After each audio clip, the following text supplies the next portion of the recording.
Hey guys, welcome back to our YouTube channel, and guess who I have here today? This is baby Millie Ann.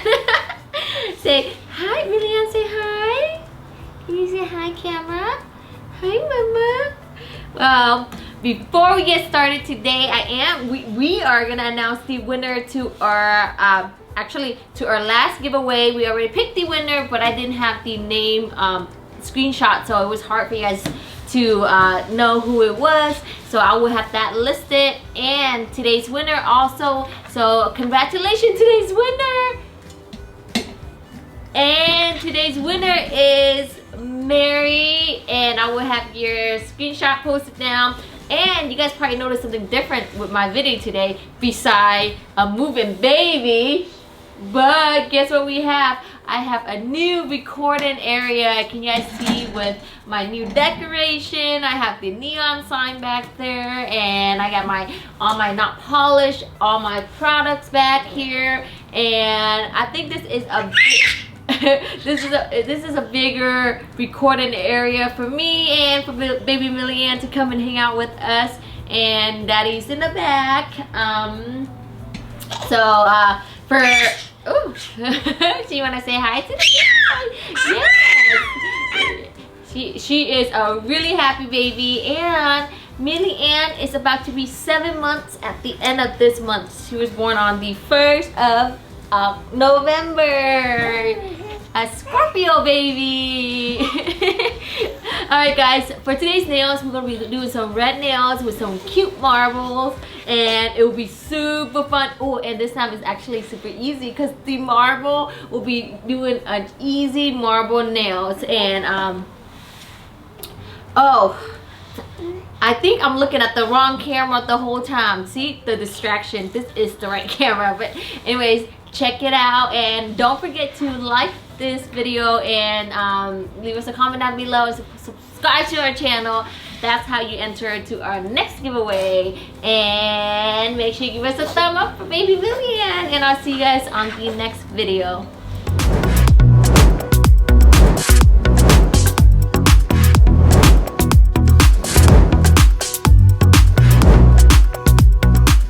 I already have the Notpolish XXL C-curve square tips on, and we're gonna use one of my favorite nude today, and this nude is like a beigey pinkish nude, and I'm not gonna apply it all the way to the cuticles again, about 90%, and then kind of flatten out the top area. And then I'm gonna pull the product down towards the tip of the nails, but we're not gonna pull it all the way off the tip because we're gonna do a V cut on this nail. So I'm just gonna drag it about to 80% of the nail, and then maybe even less, but I'm just gonna do that. And then now I'm gonna apply on another smaller bead close to the cuticles, and then flush it into the cuticles, and then drag it down just like that. And then we're gonna use a V cutter on top of this, and this tool is available also on Notpolish, and I'm just gonna level it. I'm testing it out to see if it's straight, to make sure that the V cut is straight. Okay, and I'm just gonna switch my size in to see which one fits it perfect or which one I want more. And when I find the perfect fit, I am gonna press down on the acrylic and then drag it off the nail. You can see how much pressure I put down. That's a lot of pressure for my tip to actually slip off when I kind of pull it off. So make sure you apply a little bit more pressure when you're doing the cut. So press it down, apply a lot of pressure, well, not to the point where you hurt your client. So to press it down, apply enough pressure, and then drag the product off. And then whatever you didn't get, that didn't come off all the way, I used the same tool, just kind of clean it off like that on the edges a little bit, just make sure it's a little bit more straight. So I just used the edge of the tool to do that. And make sure if it's not straight, you can go over it with a hand file and just straighten out the line, but to make sure that your powder is dry before you do the hand file, or else it's gonna end up ruining your V cut. Okay, and then once this is nice and straight, we're gonna use on a gold glitter. This gold glitter is actually number M44. It's called Prom Dress, and it's actually one of my favorite glitter. It's a champagne glitter. It's not like that yellow gold glitter, but it's more like a champagne gold. I absolutely love this glitter from Notpolish as well. And then when you apply on your gold or any other color, make sure, try to keep it clean and not overlapping your second color on top of your first color, because that's gonna be hard for you to kind of level when you do the to kind of measure when you do your cut, to make sure that both sides are equally even. I think that, does that make sense? Or both sides are like, you know, make sure it's even. So do not overlap your second color on top of your first color. If you do, just trying to clean it off right away while the product is still wet. So what I'm doing right now is I'm actually just kind of switching sizes to see which one fit perfectly. Once you find the perfect size, I'm hanging on to the nail just to make sure I don't slide off. So there you go, press it down and apply a little pressure, pull it all the way off, and then use the side of the tool just to clean off whatever that did not come off earlier. You see how I'm just kind of cleaning it off, and then make sure you clean it off your tool as well. So once that is done, we're gonna wait for that to dry a little bit and then go in with the hand file just to straighten things out. And now we're gonna go in with the vibrant red. This is like the fire engine red. One of my favorite red is that bright, not burgundy, but vibrant red, big apple red type of red. Yeah, I just love red. And this is M89. I'm trying to remember it on top of my head. I think this is M69 fire engine. All right guys, do not get this red on your gold, okay? If you do, make sure you clean it off while the product is still wet. So I'm just gonna go in and apply it on top of the tip and make sure it's nice and neat against each other. And look how beautiful that is. And if at this point, if you feel like your cuts are nice and perfectly lined up like they are right now, you can encapsulate it with a little bit of clear powder just to make sure everything stays nice and neat. If it's thin, okay, if it's thin, but if it's not, just leave it alone, let it dry, and move on to the next finger like we're doing right now. I am moving on to the next finger. This is the same nude that I used earlier. This is M88 again. Perfect nude, smooth like butter. Look at the consistency of it. And again, I am using it with the Notpolish medium setting monomer. This is the perfect monomer for me, and I think you guys will absolutely love it also. It's not too drying and it's not too runny. I know some products are too runny. It can cause, you know, your product to run all over the place, and if it's too dry, if you don't work fast enough, your beads will dry on top of the client's finger. So this is the perfect medium for anybody who's looking for the perfect monomer. Give it a try, you guys will love it. And then anytime I do really long nails, I like to stick with 2 beads just to be sure that, you know, you get your apex in when you do your two beads, and just to be sure that, you know, everything is nice and neat. Oops, I have a little bit of piece of black glitter on top of it. So when this happened, I like to finish my whole nail first. I see the black piece or whatever you have on. If it is a piece of glitter, finish your whole nail first. Finish the whole thing first. You see how I just finish it, and then after you're done, you can go in and kind of like dig it out. But I'm gonna use my second bead, so it doesn't matter.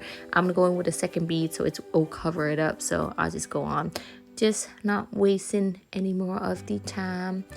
Oops. Next time, take out the black dots. Okay. All right, moving on, I'm gonna add a tiny bit of the same nude on my V-cut just to make sure that it gives it a little bit of more thickness for me. I think it needs a little bit more just because I just want it a little bit thicker. If you don't want to, that's fine. You can just move on, add a little bit clear or whatever, but I just add on the nude just so I can do this part right here. I love reviewing the cuts, just to show you guys how perfect, how straight this V cutter is. This tool is like a game changer. I love it, but you know what, honestly, it does take a little bit time to make sure that you eye level it straight. It just, I mean, with the X-Acto knife as well, you make sure, you have to be sure that you kind of eye level it to be straight, so when you make the cut, it's even on both sides. So same thing with this tool. It'll take a tiny bit to get used to, but once you get it done, it's perfect. And back to my favorite drill bit. I think I had this bit for almost a year. You know what, to think of it, that's I think it's almost a year, but that's a little while. I think it's because I only use it for my nails and my YouTube videos, so maybe that doesn't count. But this is again my favorite tip. Perfect for my shaping, perfect for my my shaping, my what else I was gonna say? Totally forgot. Wow, totally forgot. I still pregnancy brain. Okay guys, now I'm just gonna go in with the Notpolish hand file. You guys have to try this hand file. This is my favorite hand file. I love it so much. And I'm just gonna go in and shape the nails and then smooth it out, shape, and then look how nice that looks. You see how straight that looks. Again, go in, make sure you hang on to the nail. You see how my finger hang on to like the nail plate to make sure it doesn't jiggle back and forth when you file. And now that's done, we're gonna go in and clean out the bottom just to give it more of a curve, and make sure you flip the client's finger over to clean out the bottom as well. Now buff and everything, we're gonna go in with a Blossom Gel polish. This is a Blossom Gel polish from Notpolish, and I'm just gonna apply it on the two middle nails that I am gonna do the gel marble on. And make sure you do not cure it under the light yet, okay? Just let it sit. And then now I'm gonna mix a nude and a red together. Use your art brush and just kind of swiggle it together just like that. And then now I'm gonna use an ombre brush, and then I pick up the gel and kind of just deposit on top of the nail. It's just kind of like pick up, transfer it over by a brush. But make sure you don't apply a lot of pressure when you're transferring that marble gel over onto this nail, okay? So when you pick it up, just lightly kind of deposit on top of the nail, just kind of drop off on top of the nail, and just let it run. You see how you can see the tip of the coffin nail? It's kind of like it looks like it's uneven or it's not shaped sharply, but that's not it. That's from like the ombre, the blossom gel, dang it, from the blossom gel still runny. So gel is wet, so when you don't cure it, you just let it sit, it runs. So it runs to the tip of the nail. So that's why I always clean the tips or the nails up before I cure under the light for 30 seconds. Okay, so now this is cure. I'm gonna go in. The nail is still kind of sticky, so I'm just gonna go in and apply the foil directly on top of that stickiness. Okay, and another trick to applying the foil on right now is make sure when you're done with applying all this foil, make sure it's nice and flat. Okay, there's nothing that raise up, or else it's gonna peel off. So make sure when you put it on, it's nice and flat. So nice and flat. And once it's done, I prefer to go over it with one thin coat of a gel base, okay? Gel base coat, and then cure it under the light for 30 seconds, and then take your client fingers out, and then make sure you kind of touch on the top of the nail where the foil is at to make sure there is nothing that's sticking up. Okay, and then if it's nothing sticking up, make sure if there's something sticking up, make sure you buff it out nice, give it a nice buff, and then top coat. But before we do that, I'm gonna do the V in a gel polish. But you can see how I made that center dot in the middle. That's kind of like my center point where I can bring the tip into the center, so when I draw my line down and make that V tip, it's not kind of crooked or uneven. So I just follow that center point and then just draw my line to that point. Does that make sense? And then now I'm just gonna paint on the red. You see how straight this French look? And then I'm just gonna go in, finalize the last touches, just make sure everything is nice and even. I only like to do one coat with the V because just keep it nice and sharp. I just like to use one coat. And this is the Notpolish Bling It On in red diamonds, also available on Notpolish. And I'm using the Notpolish diamond glue gel. And again, make sure you put a large amount of the diamond gel for the larger stones and a smaller amount for the smaller stones. Oops, drop that one. So we're gonna pick up another one and then apply your first stones and then second stone and press it down, and then we're gonna go in with the tiny ones. So this Notpolish Bling It On collection with the redstone, they do come in the exotic shapes and the round shapes. So there's tiny little round ones and big round ones and medium round ones and all these fun exotic shapes as well. That's why it's one of my favorite. Look at all these shapes come in one box, and they are available on notpolish.com. And I'm gonna go in with the tiny one. Always add tiny ones. Okay, once it's clear under the light, we're gonna go in with the Notpolish matte top coat to finish everything off. Of course, my husband mentioned to me that I need to do shiny nails, so maybe after this video I am switching to shiny nails from my matte look. So I guess I am gonna go shiny nails soon. So I'm just gonna apply on the matte on the rest of the nails, and then once it's done, cure it under the light for 30 seconds. And once it's cured, this is the finished look. Look how easy that was and super simple. I'll see you guys on the next video.